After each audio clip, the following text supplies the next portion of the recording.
Boa noite, meninas, sejam muito bem-vindas. Bom, eu sou a Marília, do Caminhos de Carreira, estou aqui com a minha sócia querida, a Bia, e estou com a Paty nessa parceria aí. A gente reuniu vocês, mulheres incríveis, com as mais variadas histórias, plurais, diversas, para a gente falar hoje sobre um tema que a gente julgou ser muito importante, né? A gente fala bastante sobre a busca por equidade, mas a gente quis falar aqui sobre a busca por equidade inclusiva no mercado de trabalho.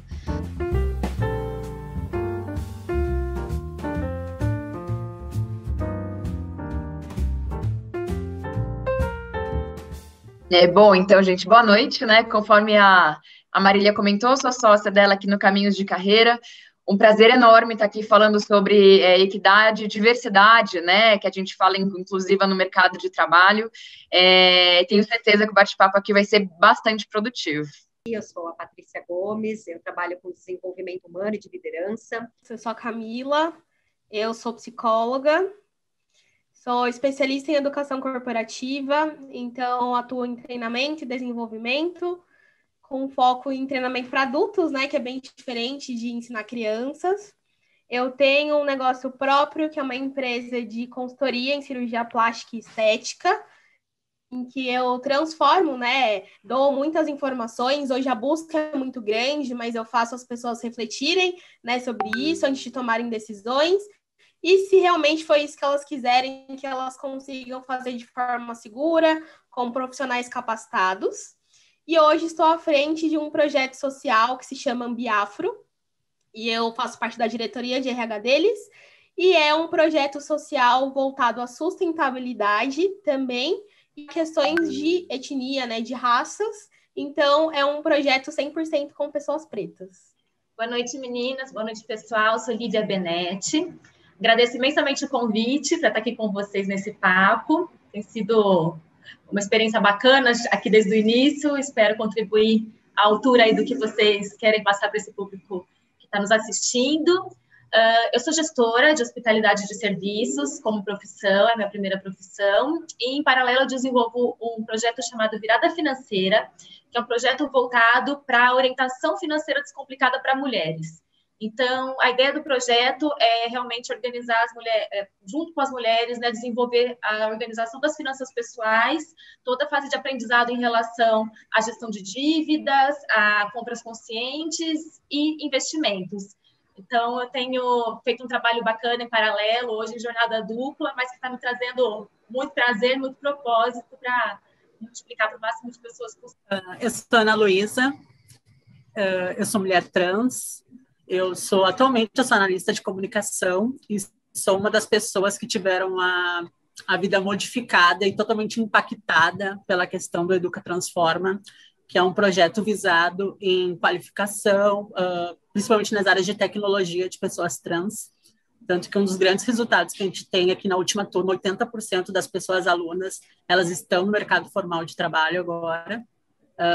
A pandemia ela vem como uma revolução, não digo uma revolução, talvez, ela vem como uma grande reflexão e um grande novo ponto de vista para saber o que eu posso e até onde nós vamos, né? Então, tem um pouco disso, né?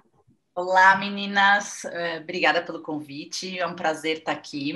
Eu sou Andressa, sou designer de formação, mas vi a minha vida se transformar depois da maternidade.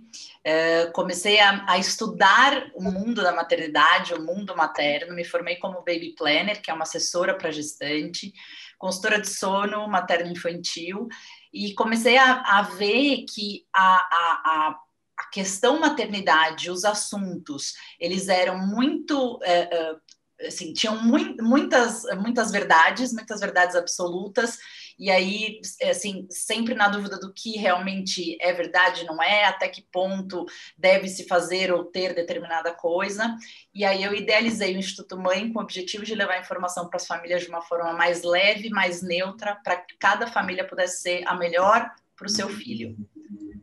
Olá, boa noite para todas vocês, um prazer estar aqui, obrigada por esse convite para a gente estar conhecendo gente tão bacana, já adorei o spoiler aqui do que a gente vai conversar hoje.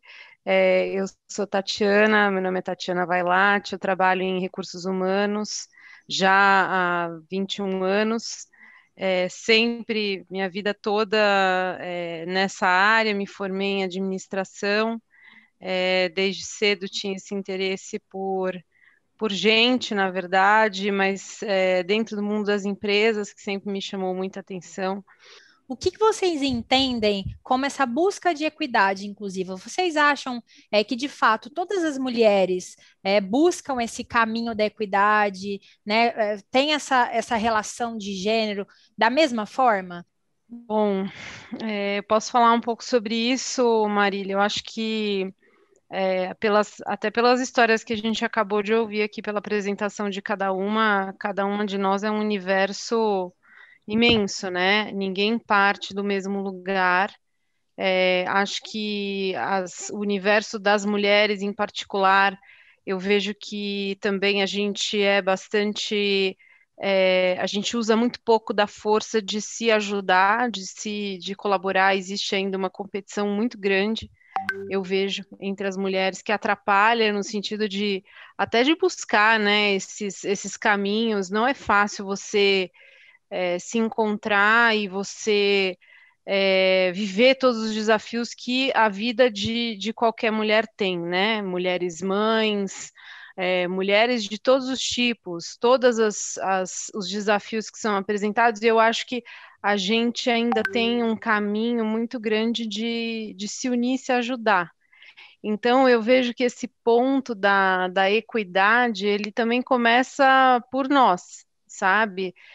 O quanto a gente pode ainda rever o nosso comportamento e ser suporte para outras mulheres. Eu acho que o nosso papel, enquanto mulher, é levantar outra mulher, né? Eu vejo dessa forma.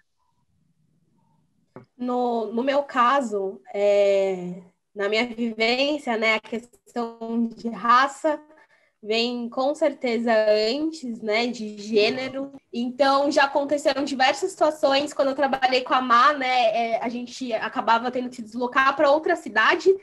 Nós moramos eu moro em São Paulo, né, acabava indo para Uberlândia para trabalhar. E as conversas no Uber eram sempre as mesmas, né? Eu explicava que eu estava indo a trabalho e as pessoas sempre perguntavam duas coisas: se eu era dançarina ou se eu era cantora. Então, não existiam outras opções. Ninguém perguntava se eu era advogada, se eu era psicóloga, enfermeira.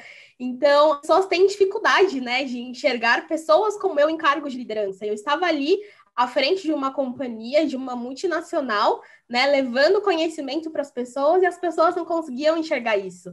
Então, no meu caso, a questão racial vem, sim, à frente da questão de gênero. Então, é o primeiro obstáculo, assim, que eu tenho que enfrentar nessa luta contra a equidade, a favor da equidade. A mulher, mesmo ela sendo uma executiva, que ela trabalha fora, ela vai ser a principal responsável pelas decisões da família e dos filhos. Então, assim, não importa se ela sai mais cedo para trabalhar ou se ela tem um staff, quem vai decidir é ela, porque geralmente o marido coloca essa roupa de trabalho e sai de casa, né? E aí as questões e as decisões ficam sempre para a mãe. Eu tenho ouvido muitas pessoas falando, mas eu não quero mais falar sobre protagonismo feminino, sobre maternidade e carreira, porque a gente já está em outro patamar. Eu escutei bastante isso esses dias. A gente já está em outro patamar, a mulher agora tem que sentar na mesa de negociação, a mulher já está à frente, a gente já tomou esse lugar. Aí eu paro e penso, eu falo, tá bom, a gente já tomou esse lugar, mas esse lugar que a gente já tomou é igual para todo mundo?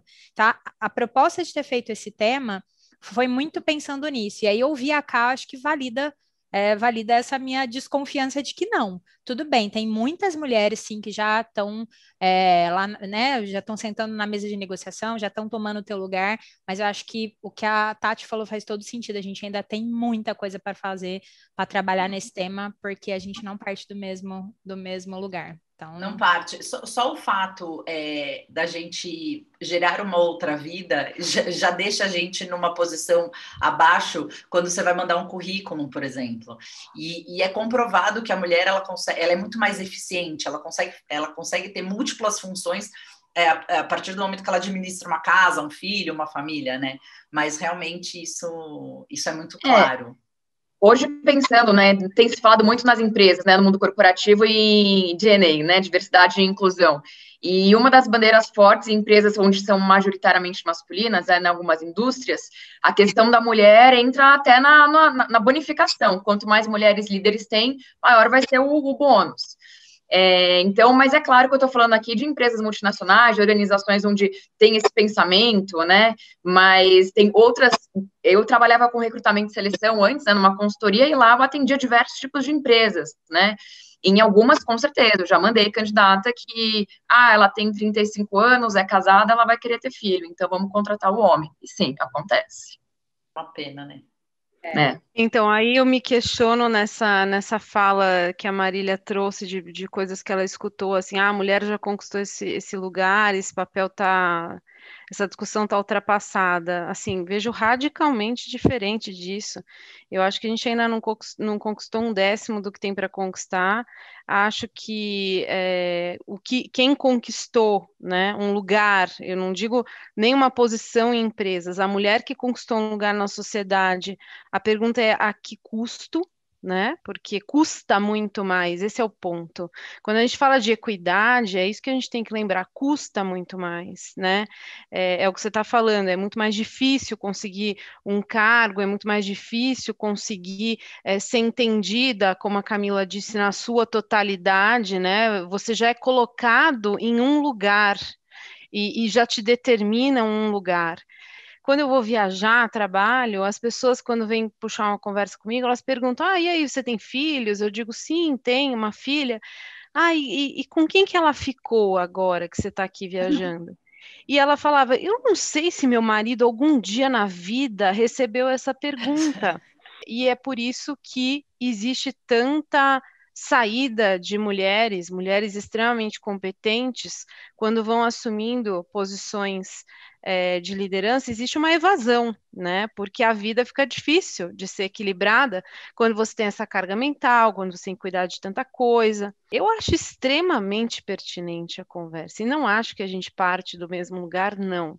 Isso sem falar as dificuldades econômicas, as dificuldades que o nosso país impõe, né? As dificuldades de raça, de etnia, de educação, de uma série de outros filtros, de lugares que nos colocam, né? Depende como uma executiva também, você já começa tendo que realmente se provar. Tá todo mundo achando que você não vai conseguir. Então, você já tem que mostrar que vai conseguir, né? Se é um homem lá, o diretorzão, ninguém tá duvidando dele, né? Ele já tem uma carta branca, todo mundo sabe que ele é bom, né? Agora, a mulher não, você precisa fazer alguma coisa para as pessoas te comprarem e entenderem que você pode. Eu tenho visto que tem mudado um pouco o discurso. Tem um tempo que a gente falava muito em igualdade. Eu via assim, que eram placas e placas de igualdade, e de uns tempos para cá, não sei quanto, começamos a falar mais sobre equidade. Sempre que eu começo a pensar e olhar sobre equidade no mercado, ou qualquer outro setor da nossa vida, até mesmo em relações afetivas, eu sempre imagino as pessoas saindo de um ponto de partida e a cada particularidade sua você vai tomando um passo para trás. Se você é negra, você dá um passo para trás. Se você é uma pessoa gorda, você dá um passo atrás. Se você é uma pessoa trans, você dá um passo atrás. E isso mostra que a gente realmente não tem como sair do mesmo ponto de partida. Não saímos, né? Então, a equidade vem muito nisso.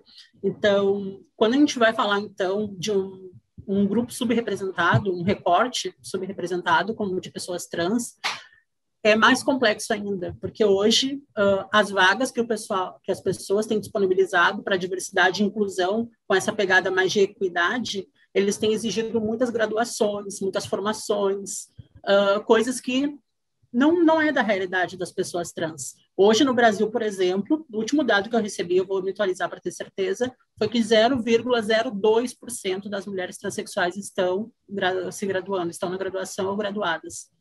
Então, é um número muito inferior. Em contrapartida, ainda, falando da questão da equidade, o Brasil em si, o nosso país, é o país que mais mata mulheres transexuais.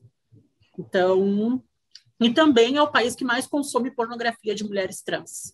Então, os homens, as pessoas em si que estão consumindo nossos corpos, estão nos matando, né?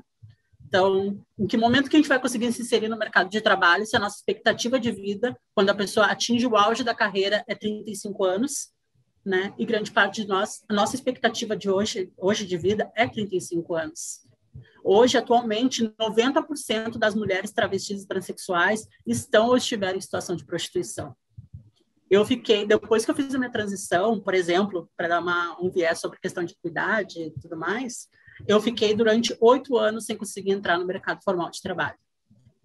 8 anos. Não foi 1 ano, não foi 2 anos procurando, 3 anos. E quando consegui era algo informal que não precisasse ter nenhuma ligação direta com a empresa. Então, é muito complexo, é muito difícil. E eu acredito que a cada particularidade que a gente vai indo mais para trás, até que tu cai de um abismo e tu não consegue estar no sistema em si. Pegando o gancho que vocês falaram anteriormente, desculpa, trazendo um pouco a minha experiência, né, como mulher, eu faço parte de uma classe bastante privilegiada em relação a muitos aspectos que a gente ouve aqui, né, e sou totalmente consciente disso.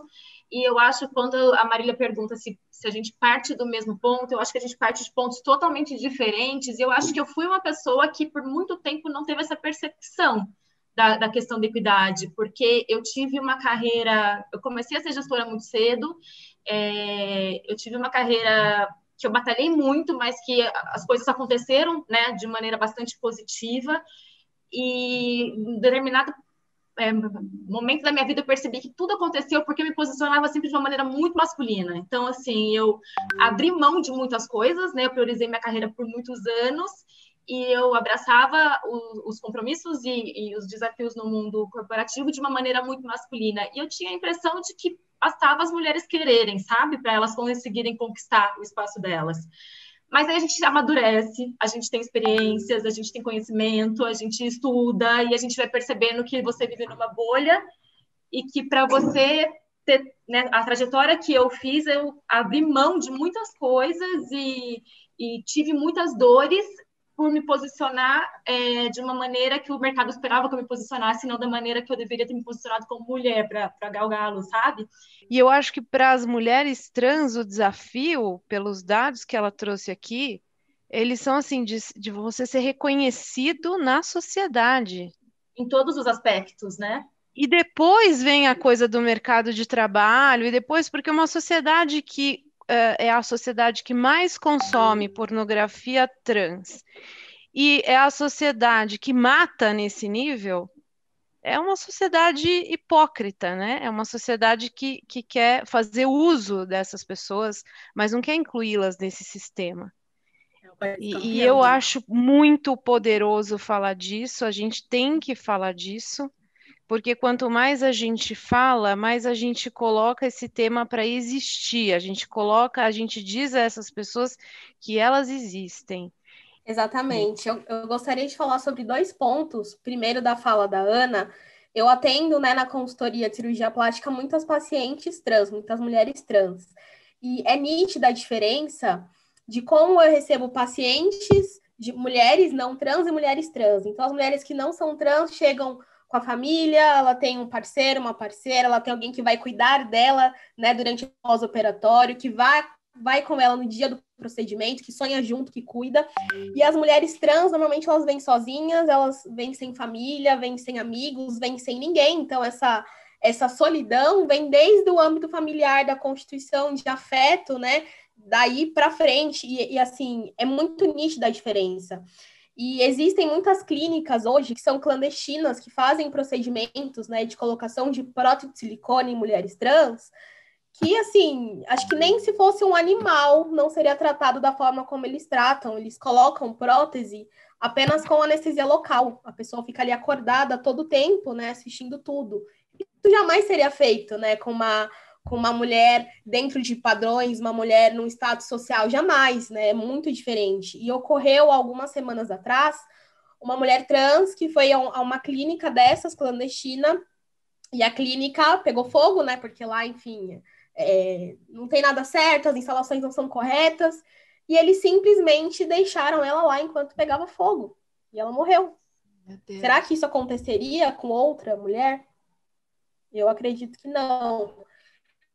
Isso que está Então, falando, é algo Camila. muito, muito, muito, muito sério. Eu queria fazer um adendo sobre isso. Eu sou uma das pessoas que botaram prótese nessa clínica. Botei há 4 anos atrás.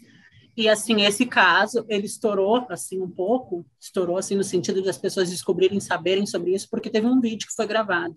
Só que essa clínica já vinha matando outras mulheres trans há bastante tempo, né? Teve outros diversos casos de complicações sobre isso, né? E denúncias foram feitas, centenas de denúncias, e nada foi feito, né? Por quê? Porque é sobre a existência de mulheres trans, né? E assim, acolhendo todas as falas, Lívia, vivi durante um tempo também em uma bolha, né? Tenho, claro, como todo mundo tem as suas questões, tem as minhas questões também. Sempre fui uma mulher obesa, né? Eu fui obesa a minha vida toda, então sofri muito preconceito, sofri muito problema de autoestima, sofro ainda muito problema de autoestima por conta do corpo, porque a gente também é imposto a um padrão estético que não é sustentável. Tá? Acho que essa é a palavra, não é sustentável. Então, além de tudo isso que a gente está falando do mercado de trabalho, primeiro, como mulheres, a gente ainda tem esse desafio, né, de ter que se enquadrar, de ter que se moldar para ser tipo aquilo que esperam que a gente seja, né? E agora estou buscando uma recolocação no mercado, né? No mercado corporativo, tenho o caminho de carreira como carreira paralela, mas estou buscando uma recolocação no mercado. Eu vejo quanto que essa autoestima para nós mulheres é muito mais forte, sabe? Como a gente precisa, e o que a Bia falou é total verdade, quando você está dentro da empresa, que você precisa se provar muito mais, e eu vejo, por exemplo, quando eu vou buscar uma vaga, eu tenho que olhar e tenho que falar, não, eu tenho todos os requisitos para essa vaga, porque senão eu não me inscrevo. E eu não vejo isso acontecer com os meus colegas homens. É trazer essa mulher poderosa que eu sou sendo a Marília que eu sempre fui e continuarei sendo. A Camila trabalhou comigo, ela sabe que eu tenho uma forma de gestão totalmente feminina, totalmente tipo acolhedora, maternal, e durante muito tempo também eu fui muito julgada por isso. Você precisa, já escutei, você precisa bater no seu time. Você precisa bater mais no seu time. E a minha resposta foi: eu não preciso bater em ninguém. Eu preciso fazer com que o meu time produza aquilo que eu preciso, entregue aquilo que eu preciso. E eu faço isso da minha maneira, cada um faz da sua, eu faço isso da minha maneira e eu não vou mudar quem eu sou. Uma das coisas que você falou que para mim é mais importante de tudo isso é autoestima. Então, assim, todas essas qualidades que você tem, elas são resumidas em autoestima, porque se você tem uma boa autoestima, você tem certeza que a sua forma de liderança, ela tá correta. E não importa que alguém te fale, não, mas acho que você podia ser mais homem, né? Mais bater na mesa e tal. Não, mas eu não quero ser assim. Eu estou ótima sendo do jeito que eu sou. Um estudo da Forbes de 2018, se eu não me engano, talvez Tati consiga me ajudar, se ela viu isso, que diz que mulheres que ajudam mulheres são mais bem-sucedidas. Então, assim, não é só porque a gente quer, porque a gente acha bonito, ou porque seja legal, é porque realmente vale a pena e faz a diferença. Então, esse olhar empático, essa escuta ativa, né, da história uma das outras, permite que nós possamos sempre unir forças para fazer um caminho aí muito melhor e muito mais enriquecedor e com espaço para todo mundo, porque né? Temos que fazer muito ainda, mas estamos aí dispostas a isso. Então, obrigada mais uma vez, contem comigo também para que vocês precisarem e uma ótima noite. Obrigada. Muito bom, meninas. Boa noite, boa noite geral, então. Gratidão. Obrigada pelo convite. Beijo. Tchau. Tchau, gente. Beijo. Tchau.